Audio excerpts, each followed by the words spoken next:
irmãos, boa noite. Recebam todos vocês a paz do Senhor, amém? Antes de você se assentar, eu sei que já foi feito, mas assim, é sempre bom enfatizar. Cumprimenta aí pelo menos umas 2 pessoas. Vai que ele te escolheu para pagar a sua pizza depois do culto.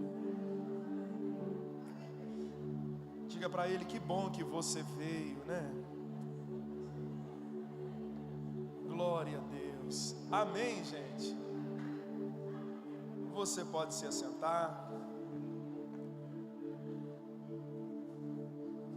Veja bem, eu quero louvar a Deus pela oportunidade de me reunir com vocês essa noite. Já há algumas semanas o pastor Ricardo carinhosamente nos fez o convite para que pudéssemos compartilhar um texto da palavra ao seu coração. E prontamente eu me dispus a fazê-lo. A fama do pastor Ricardo precede, né? Deus abençoe o senhor, nossa querida irmã pastora Anália.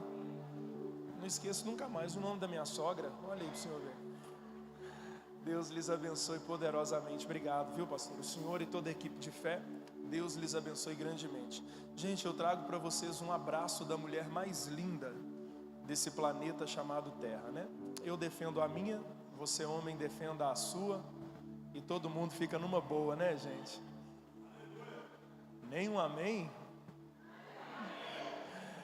É bom estar com vocês, tá bom? Em uma oportunidade futura, se o pastor Ricardo assim permitir, vocês a conhecerão. Deus, ele nos deu o privilégio de gerarmos 2 filhos, o Asaf e o Anthony. O Asaf é o meu primogênito, agora no mês de novembro ele fará 6 anos, e o Anthony ele tem 2 anos. O Anthony ele veio aleluiado, azeitado. Então assim, quando vocês estiverem orando, lembrem-se da nossa vida. Amém? Amém mesmo? Evangelho de Jesus Cristo segundo escreveu Mateus. Encontrando, localize o capítulo 15. E no capítulo 15, o verso de número 21. Comentava com o pastor Ricardo que esse mês vocês receberam aqui alguns amigos. E ele se utilizou de uma frase muito interessante: amigo apresenta amigo. E eu disse a ele que muitos dos amigos que passaram por aqui estão bem adiantados do que eu, viu, pastor Ricardo? Então tenha paciência comigo, viu, pastor Anália? Tenham paciência comigo, viu, pastor Daniel? Quando eu crescer eu quero me vestir assim, pastor. Olha lá. Capítulo 15, verso de número 21. E partindo Jesus dali, retirou-se para as terras de Tiro e Sidom. E certa mulher cananeia, vindo daquelas cercanias, pôs-se a clamar: Senhor, filho de Davi, tem misericórdia de mim, porque minha filha está miseravelmente endemoniada. Contudo, ele não lhe respondeu palavra. Aproximaram-se dele os seus discípulos e lhe rogaram, dizendo: despede-a, porque vem gritando atrás de nós. Ao que ele lhes respondeu: eu fui enviado tão somente às ovelhas perdidas da casa de Israel. Aproximou-se dele a mulher e, prostrando-se diante dele, implorava-lhe: socorre-me. Ao que ele lhe respondeu: mulher, não é bom tomar o pão dos filhos e lançá-los aos cachorrinhos.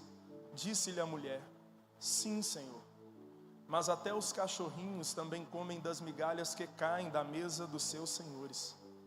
Ao que Jesus prontamente lhe respondeu: grande é a tua fé, seja feito contigo como desejas. E desde aquela hora a tua filha ficou sã. E todos digam amém. Ah, não, muita gente, o amém foi muito fraco. Todos digam amém. Assentado mesmo, curva a sua cabeça. Senhor, te louvamos. Já oramos, ó Deus, alguns minutos atrás, mas acreditamos, ó Pai, que a oração, ela exerce sobre nós um poder absurdo.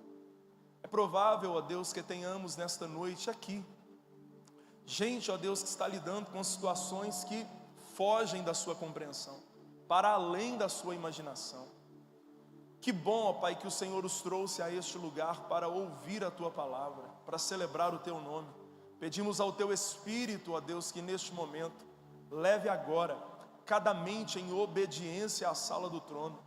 e assim, ó Pai, nos esconda, onde nenhum dos dardos do nosso inimigo nos alcance. Fale conosco, é o que nós lhe pedimos nesta noite, para a glória do teu nome, e todos digam amém. Vamos aplaudir a Jesus, gente?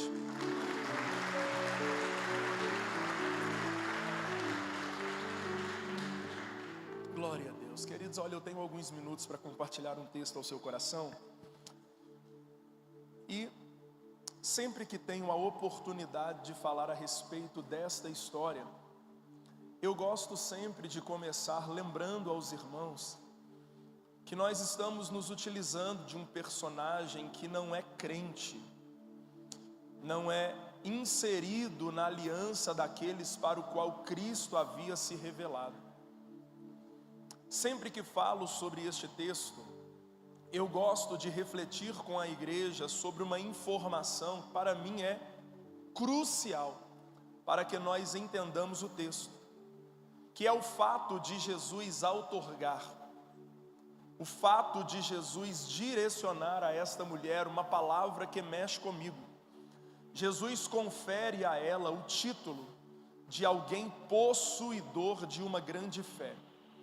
Eu não sei você, mas sempre que leio a Bíblia, eu gosto sempre de fazer algumas perguntas, como por exemplo, por quê? Quais são as características que esta mulher reúne em si? Quais são os seus predicados que fizeram-na receber um título tão precioso e expressivo quanto este? Você precisa concordar comigo que nem eu e nem você temos a ferramenta necessária para se aferir à fé de absolutamente ninguém. Eu não posso olhar para nenhum de vocês aqui esta noite, e por mais que você esteja superando alguma adversidade ao longo desta semana, talvez no decorrer deste ano, mesmo depois de tudo isso, eu não posso olhar para você e dizer, você tem uma grande fé. E porque o outro não superou adversidades semelhantes à sua, dizer a ele que ele não tem uma fé tão poderosa quanto a sua. E por que não? Porque só Cristo, Ele tem a ferramenta necessária para se aferir à fé de alguém. E normalmente, Cristo ele se utiliza de uma ferramenta chamada luta, desafio, provação. Por mais que eu e você não gostemos, é exatamente este elemento que Cristo utiliza para refinar a nossa fé e deixá-la então do tamanho certo para nos fazer viver o milagre. O apóstolo Tiago, escrevendo a sua epístola, logo no primeiro capítulo, se não me falha a memória, ele faz questão de refletir com os irmãos sobre as variáveis da fé. E ele diz que é bom nós enfrentarmos várias provações, porque estas são responsáveis por polir a nossa fé, e então deixá-la exatamente como Cristo gostaria que ela fizesse, que ela ficasse. Olhando para a vida desta mulher, é difícil não nos perguntarmos quais foram os elementos que ela reuniu em si, para que Cristo pudesse se dirigir a ela exatamente desta maneira. Se eu colocar o microfone na mão de qualquer um dos senhores e senhoras que me ouvem aqui nesta noite, e lhes pedissem para que me falasse um pouco acerca da fé, e qual é a concepção que você tem acerca da mesma, é provável que os que são assíduos leitores da Bíblia rapidamente evocarão o capítulo de número 11 da Epístola aos Hebreus e me dirá: ora pastor, o que mais a fé pode ser senão aquilo que a própria Bíblia diz acerca dela? O que a Bíblia diz? Que a fé é o firme fundamento das coisas que nós não vemos. O que o escritor aos Hebreus está querendo nos fazer entender? Que a fé é o lado palpável do relacionamento com Deus. O poeta cristão diz que a fé é a flor de luz no jardim da escuridão. Sem esta, dificilmente estaríamos aqui nesta noite.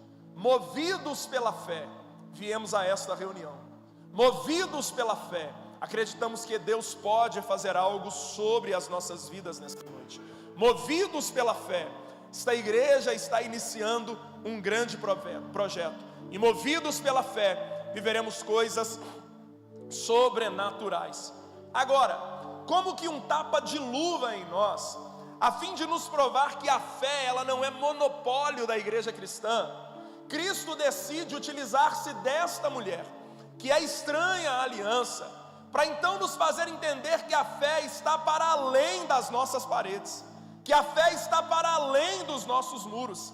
Há quem diga, alguns comentaristas muito respeitados, como por exemplo, eu poderia citar aqui William Barclay, ou até mesmo Norman Champlin, eles dizem que é exatamente neste capítulo que a porta da graça se abre efetivamente e espiritualmente para os gentios. E eu chego lá já já. Todo o capítulo de número 15 é para nós um grande ensinamento. Vou correr porque senão depois o pastor Ricardo não me convida mais. Todo o capítulo de número 15 é para nós um grande ensinamento. Os primeiros 20 versículos, nós encontramos um Jesus completamente fora da caixa. E essa não é uma expressão pejorativa. Você que está mais inteirado nas redes sociais sabe a que me refiro. E por que eu digo isso? Porque a concepção de alguns acerca de Cristo é a de um Jesus paz e amor, riponga, que aceita tudo e todos. Mas os primeiros 20 versículos do capítulo 15 mostram-nos um Jesus completamente diferente. A cúpula religiosa o cerca, e eles então vão indagá-lo, questioná-lo e interpelá-lo sobre o porquê os discípulos deste comiam, sem observarem o rito religioso dos fariseus. E aqui eles se referiam: ora, seus discípulos comem sem lavar as mãos. Olhe para mim, gente, sem qualquer tipo de orgulho no meu coração, falaríamos aqui por horas e horas sobre toda a cerimônia de purificação dos judeus. Só a título de informação, para que você tenha um vislumbre do que era, eles tinham o hábito de lavarem as mãos antes de tocarem no alimento. Ora, pastor, mas eu também faço isso lá em casa, por pura higiene. Sim, mas ao terminar uma refeição, eles o faziam de novo. Tudo isso para que eles não fossem pegos na malha fina da lei de Moisés, que tornaria impuro alguém que por acidente, ou até mesmo conscientemente, se contaminasse com algum inseto impuro. Então eles rigorosamente, antes de tocarem no alimento, após o término da refeição, saindo de casa e retornando, eles faziam isso. E eles tinham utensílios específicos para cada uma dessas necessidades. Imagine você o que era viver sob a pressão da lei. Jesus então vai subir o nível. Você está comigo, gente? Jesus ele vai subir o nível quando olha para estes homens e diz: vocês não entenderam nada.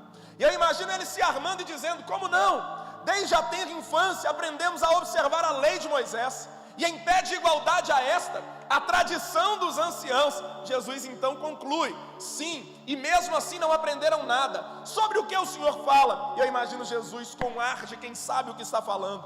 Não é o que entra no homem que o torna impuro, é o que sai. E antes que eles pudessem dar a Jesus uma resposta, ele conclui: porque o que sai do homem tem como origem o coração, e do coração procedem as saídas da vida e também da morte.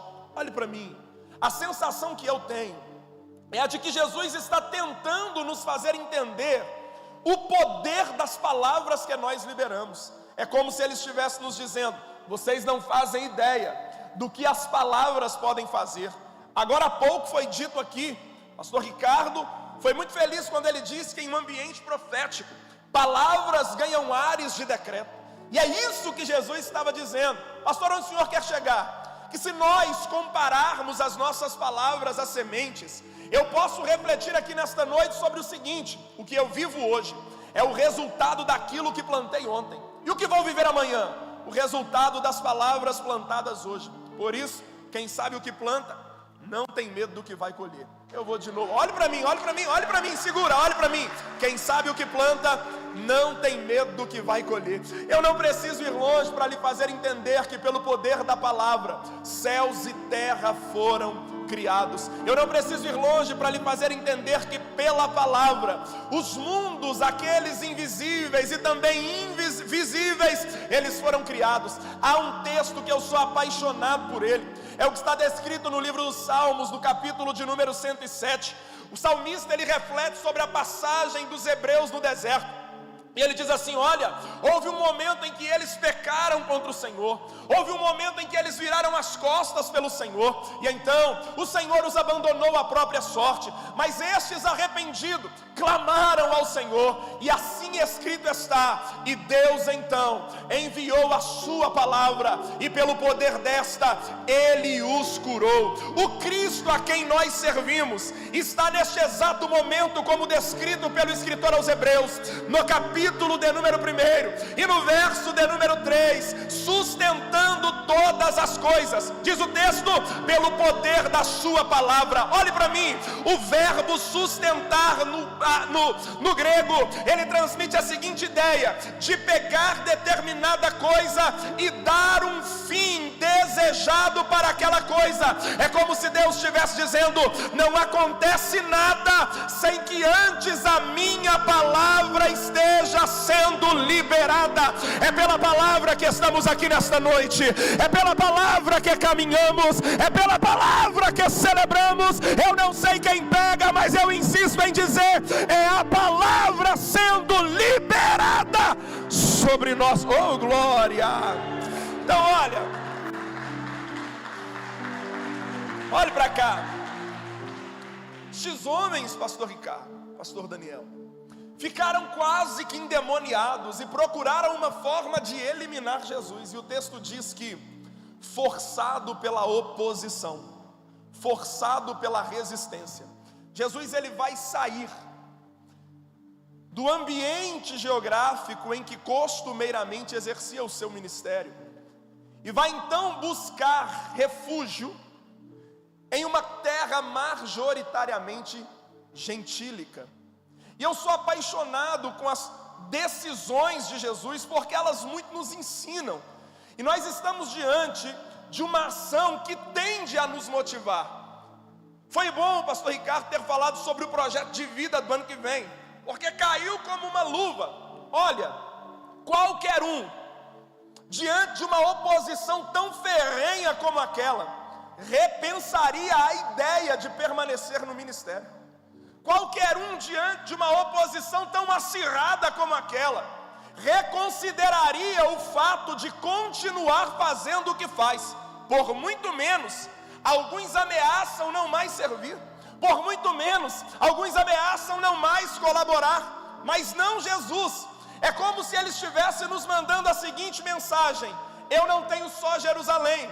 Uma vez que vocês não querem, uma vez que vocês me viram as costas, e mais do que isso, me perseguem, eu vou me utilizar de toda esta oposição para expandir os limites de alcance do meu ministério. É como se ele estivesse nos mandando a seguinte lição: é possível crescer em meio aos piores desafios da vida. Eu vou de novo: é possível avançar em meio aos ambientes mais desafiadores desta terra. Eu não sei quem pega, gente, mas eu sinto de profetizar isso esta noite. Você ainda não entendeu, mas crente é muito parecido à massa de bolo. Quanto mais bate... eu vou de novo. Quanto mais bate, eu vim aqui nesta noite com a missão de alegrar o coração de alguém, lhe dizendo: tem gente na arquibancada da sua vida esperando o momento em que você há de parar. Tem gente na arquibancada da sua vida aguardando o momento em que você para. Mas nós não entraremos para as estatísticas daqueles que pararam. Avançaremos. Quem celebra? Oh, glória! Não, levante uma das tuas mãos lá em cima, pelo amor de Deus. Chacoalha quem está do seu lado para ele não dormir. Diga para ele: você está proibido de parar. Não existe alternativa senão prosseguir, avançar, continuar. Oh, glória! Oh, glória! Eu não vou muito longe, olhe para cá. Há um texto que eu sou apaixonado por ele. Você se lembra quando no capítulo de número 1 do livro de Êxodo, a história diz que levantou-se no Egito um faraó, que não conhecia José, e nem tampouco os feitos deste no Egito. Quem quer ter um futuro de vitória, precisa olhar para o passado pelas lentes da gratidão. Olha aí, vou de novo. Aquelas frases que você posta no Facebook e me marca. Quem quer ter um futuro de vitória, precisa olhar para o passado pelas lentes da gratidão. E Faraó comete o erro de não ser grato por toda a estrutura que os hebreus construíram no Egito. Falaríamos aqui também um longo tempo, mas só para que você entenda. Por 400 anos eles estiveram aprisionados no Egito. Há quem diga, um estudo arqueológico mostrou que, desde a 14ª dinastia, os Hicsos eles deram um golpe de estado no poder do Egito. Então assumiu o trono um faraó ilegítimo, que não tinha o sangue egípcio. A partir da 18ª dinastia, os egípcios conseguiram retomar o poder, e agora um faraó legítimo se assentava no trono. Este faraó é que desconhecia a história de José, e também não sabia do que ele havia promovido naquele lugar. E o que ele faz então? Ele pesa a mão sobre os hebreus. Ele começa a exigir que estes produzissem para além das suas forças. E o texto diz que estes cansados clamaram ao Senhor. Mais do que isso, a história diz que este faraó agora, ele cria uma espécie de clínica de aborto no Egito. Ele diz assim: olha, se este povo que hoje já é numeroso, futuramente se aliançar aos inimigos, eles nos serão um grande problema. Qual é a ideia? Manda matar todo mundo, elimina aqueles do sexo masculino, e assim eles ficarão improdutivos. Está escrito, não sou eu quem estou dizendo, quanto mais Faraó os perseguia, olha a expressão usada pelo escritor, tanto mais estes cresciam. É como se Deus estivesse dizendo: para impedir este povo de crescer, vão ter que fazer melhor do que o que fizeram até agora, porque o que foi feito não foi suficiente. É como se Deus do céu estivesse mandando uma mensagem: vai ter que fazer melhor do que o que fez até agora, porque o que fora feito não foi suficiente. Entendeu, né, gente? Deus está olhando para a minha e para a sua vida e dizendo: as pressões da vida estão contribuindo para que você viva um tempo extraordinário de Deus na sua vida. Quem pode celebrar por esta palavra? Oh, aleluia! Oh, glória! Aí, olha cá, chegamos no verso 21. Jesus ele chega nas regiões da Fenícia, nas terras de Tiro e Sidom. E a Bíblia faz questão de dizer que, acompanhado dos seus discípulos, era um momento de discipulado, era um momento de ensino, era um momento onde Jesus estava imprimindo nos discípulos a ideia daquilo que ele gostaria que eles fossem, plantando no coração deles a semente de um futuro, onde o reino seria uma realidade.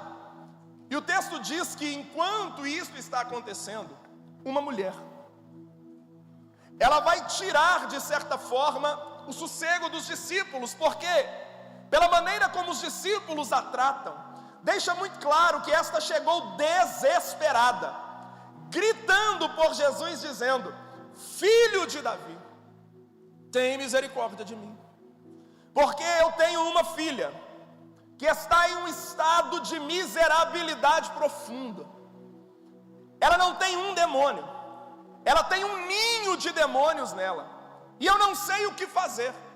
Nós estamos diante da primeira característica da fé desta mulher, que fizeram-na receber o título não apenas de possuir uma fé, mas uma grande fé. E a que característica eu me refiro? A fé desta mulher é uma fé determinada. Vocês estão aí, gente? A fé desta mulher é uma fé determinada. E pode não parecer, mas este é um elemento que determinará o que alguns viverão. Se serão experiências profundas e grandiosas, ou experiências rasas e superficiais. Estamos às margens de um trabalho profético.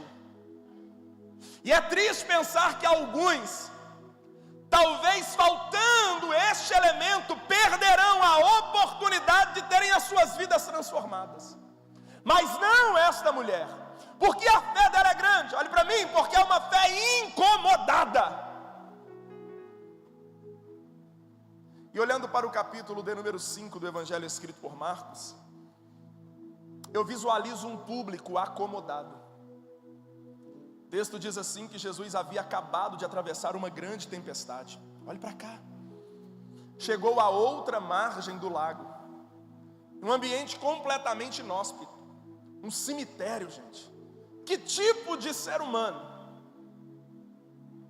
decide fazer do cemitério um ponto turístico? Mas Jesus, ele não dá ponto sem nó.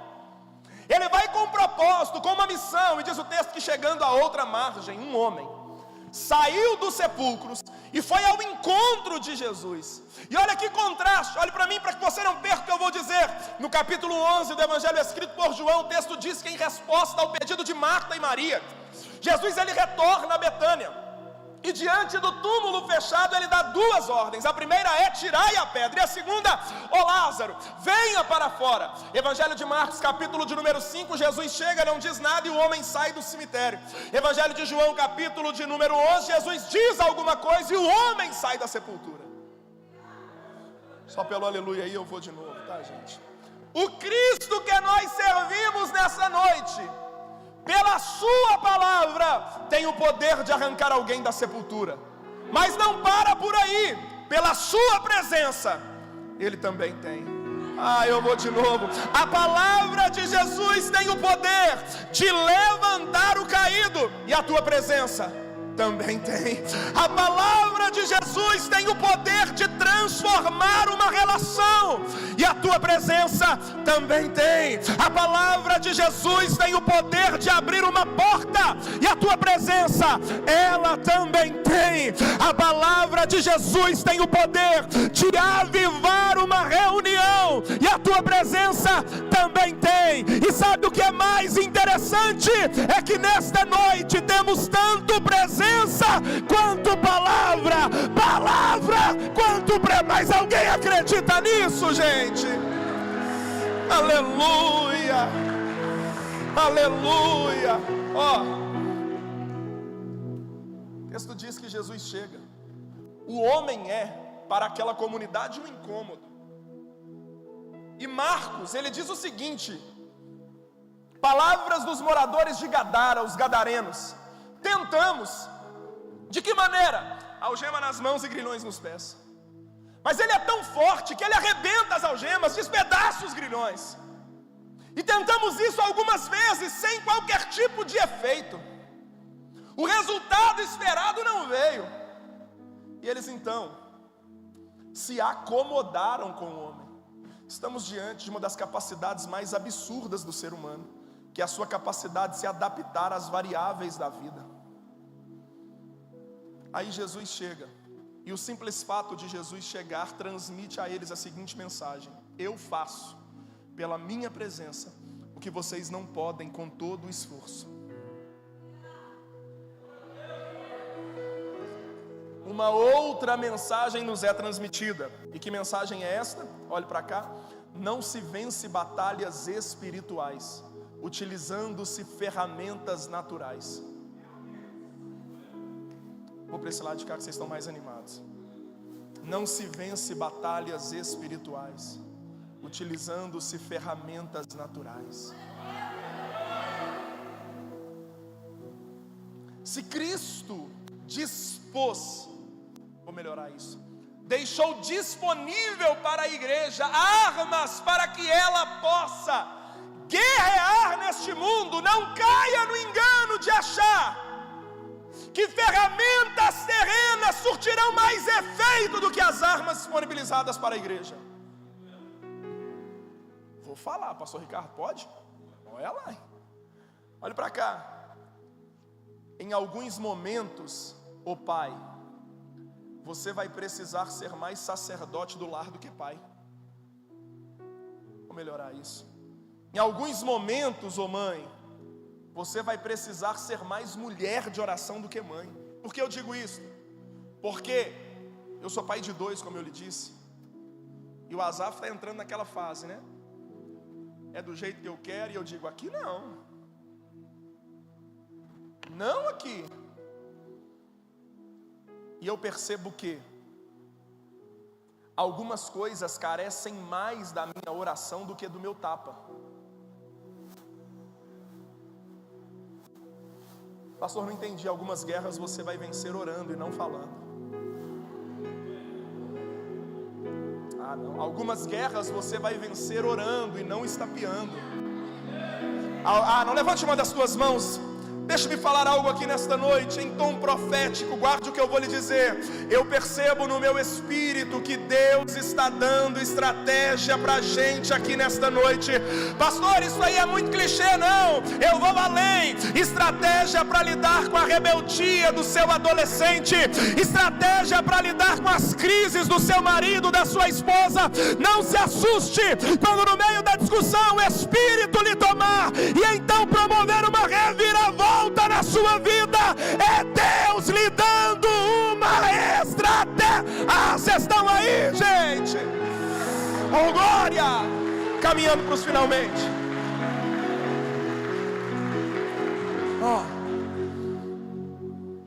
Uma estratégia. Esses dias nós tivemos uma reunião onde congrega o meu pastor. Por muitos anos ele esteve à frente de uma empresa que prestava serviço para a Fiat. Então ele tem uma pegada muito empresarial.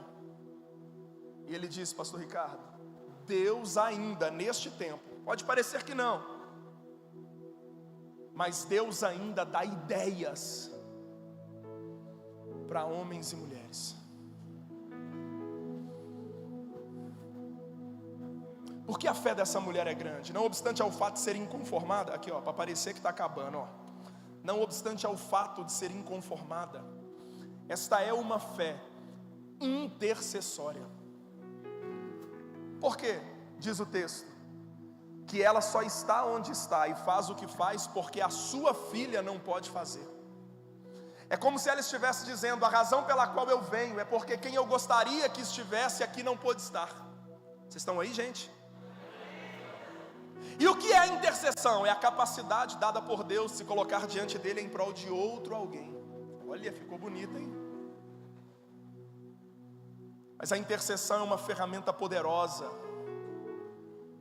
De grosso modo, é a oração. E qual é o problema? É que alguns fizeram da oração, ou encontraram na oração uma forma de se livrarem dos seus problemas, e não veem mais a oração como uma oportunidade de se relacionarem com Deus. Imagine você que amanhã, olha, eu tenho contato do pastor Ricardo, tô chique, gente. Eu ligue para ele e diga, pastor, as coisas apertaram aqui em casa. Me empresta 5.000. A cara de rico que ele tem, olha lá, 5.000 ele tem no bolso, gente. Ele me empresta e eu pago. Aí daí a pouco eu ligo de novo. Vai chegar uma hora que ele vai ver o meu número e vai dizer, pastor Ricardo, tá precisando? Porque só liga. Aí eu me pergunto, pastor Ricardo, com todo carinho e respeito eu digo isso, o que Deus pensa ao nosso respeito quando a gente dobra o joelho para orar? Porque tem gente que só ora. Pode falar essas coisas? Porque tem gente que só ora quando precisa. Pastor, é errado pedir? Não, é errado fazer disso o motivo para buscar Deus.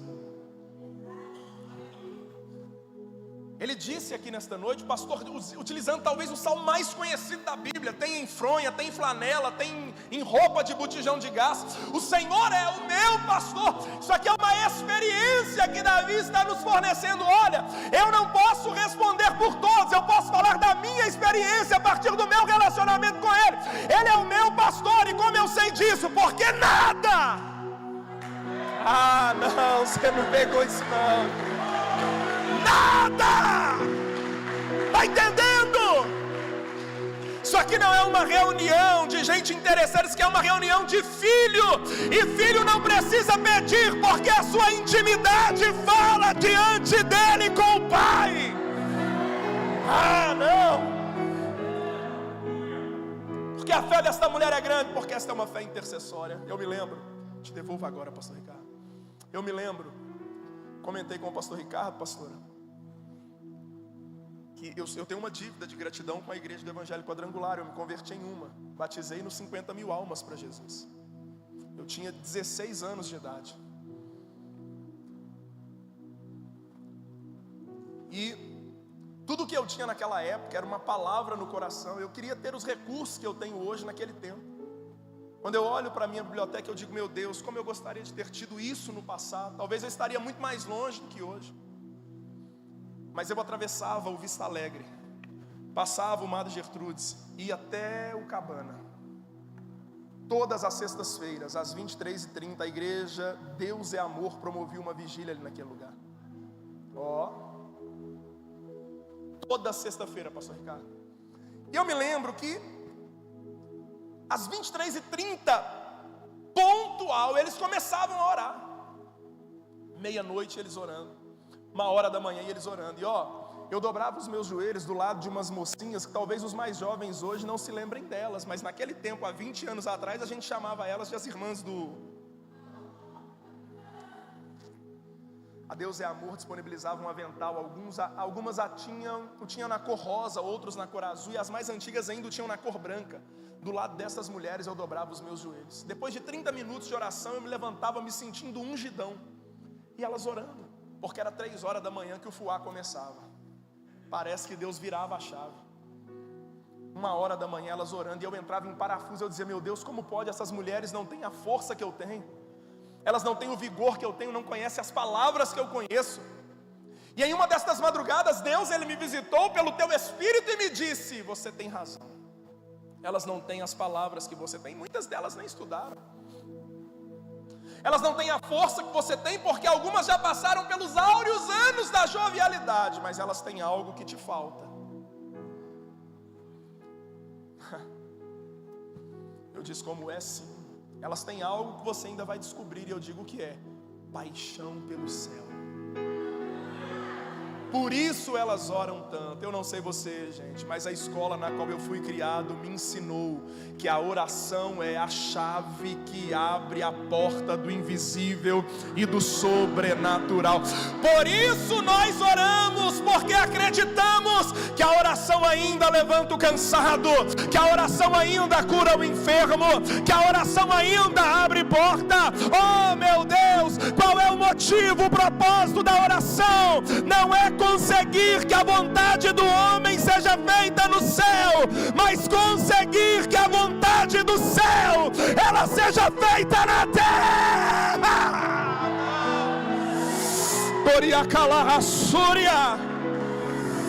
Oh, glória. Porque a fé dessa mulher é grande. Eu acabo.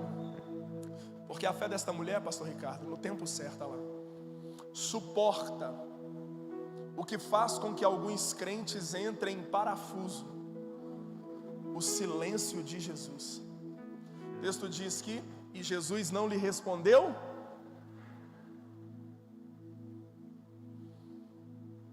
Vivemos uma experiência em família, no ano de 2006, no dia 22 de setembro. Eu havia recebido um convite para que pudesse ministrar a palavra de Deus. E eu me lembro que naquela noite eu preguei sobre o capítulo 15 do Evangelho escrito por João, verso 5, se não me falha a memória, onde Jesus, ele diz assim: eu sou a videira verdadeira e sem mim vocês não podem nada.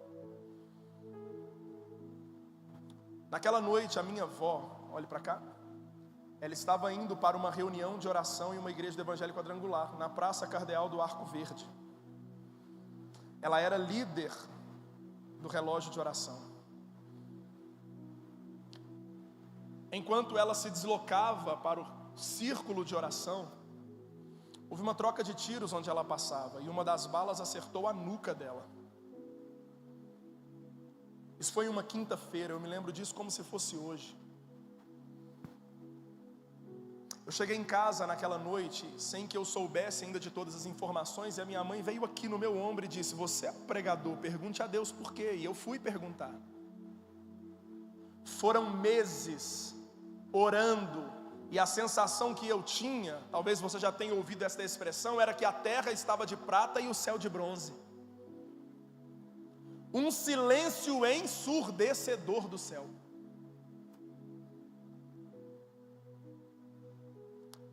Meses e meses depois, pastor Ricardo, eu estava no Buritis orando, só. Em uma madrugada fria, eu havia terminado um período de oração, porque eu estava decidido a atravessar toda a madrugada orando. E quem já teve a oportunidade de orar ali naquele lugar, deixa-me lhe adiantar, você tem uma visão maravilhosa de toda a cidade de Belo Horizonte. Eu me lembro que por volta de umas 2 da manhã, Deus ele me visitou e me disse: não se lembra? E eu disse: de quê? Do sonho. Isso aqui é para crente, viu, gente? Para quem crê ainda que Deus fala. 2 noites antes, ela acorda na manhã de terça-feira e ela disse assim: eu tive um sonho essa noite. E eu disse: como é, avó? Sim, eu tive um sonho. Eu sonhei, disse ela, pastora, que eu estava caminhando. Tanto a minha esquerda quanto a minha direita era tudo muito escuro. O lugar em que eu caminhava era todo iluminado. Eu me lembro quando, em parte do caminho, uma chama se acendia do meu lado esquerdo e outra do meu lado direito. Eu continuei caminhando. Eu disse: o que aconteceu, vó? Ela falou: não sei. Em parte do caminho, o chão ia sumindo debaixo dos meus pés. Uma das chamas ia se apagando e a outra ia se acendendo.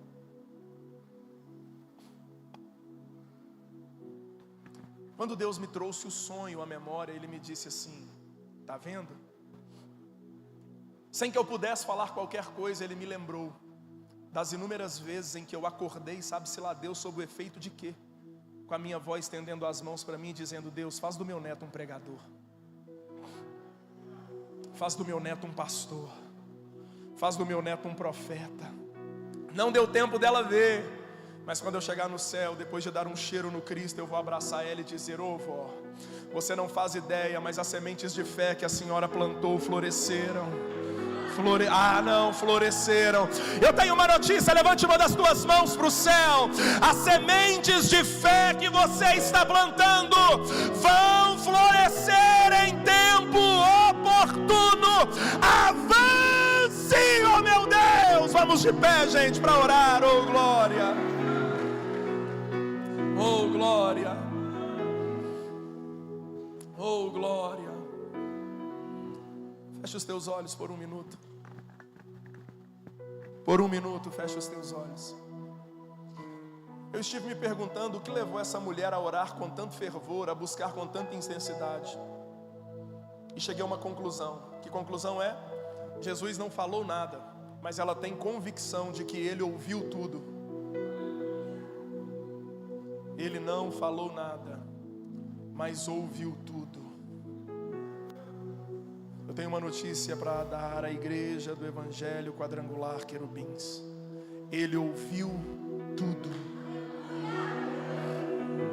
Ele ouviu tudo. Ele ouviu tudo. Eu insisto, Ele ouviu tudo. Ele ouviu tudo. Ele ouviu tudo. E o fato de Ele ter ouvido gera esperança em nós. O tempo oportuno está sendo preparado. Feche os teus olhos por um minuto para orarmos. Feche os teus olhos por um minuto para orarmos. Vai. Abra a tua boca para adorarmos ao Senhor.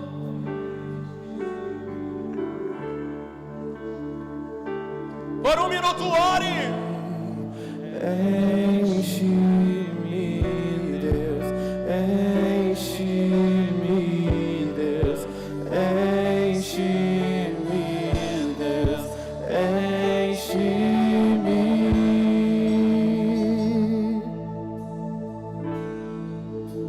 Tu provês do fogo.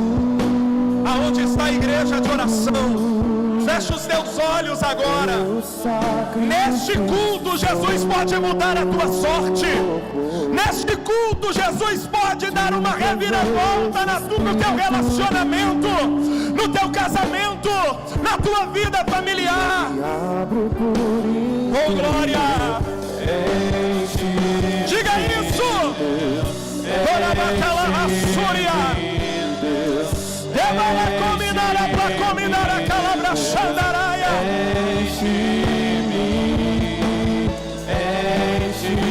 Abra a tua boca e ore. boca e ore. Abra a tua boca e ore sobre a tua vida. Oh, meu Deus do céu. Diga isso. Até transformar. Isso. Derrama a tua glória. Derrama Sobre o teu casamento, sobre a tua vida familiar, sobre o teu emprego, dentro da sua empresa, até transbordar, seja cheio. Oh, aleluia! Oh, aleluia! Seja cheio, seja cheio. Seja cheio, seja cheia. Oh, aleluia. Oh, aleluia. Clame, clame, clame.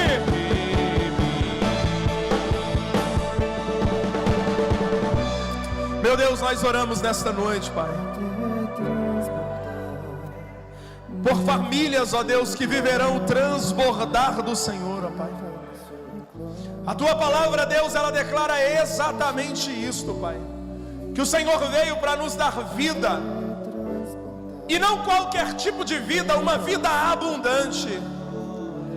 E debaixo desta palavra, Senhor, nós ministramos sobre famílias, vida abundante, sobre casamentos, vida abundante, sobre a saúde da igreja, vida abundante, sobre a empresa, meu Deus, dos teus filhos, vida abundante, sobre os negócios da tua igreja, vida abundante. Nós oramos nesta noite, Pai, porque acreditamos que estamos sendo inseridos em um novo tempo, o tempo da abundância do Senhor. Abra a tua boca, pelo amor de Deus, para orar e diga: Deus, eu quero entrar neste tempo com os dois pés e viver oh meu Pai, a abundância do Senhor. Oh glória, abra a tua boca e ore, abra a tua boca e ore. Continue adorando, continue adorando. Ele está nessa noite renovando. Ele está te dando uma fé determinada, uma fé que não para no meio do caminho. Oh, aleluia! Uma fé que vai avançar. Você vai receber neste momento a ceia do fortalecimento. Apenas segure que nós iremos consagrar ao Senhor. Pode servir na igreja.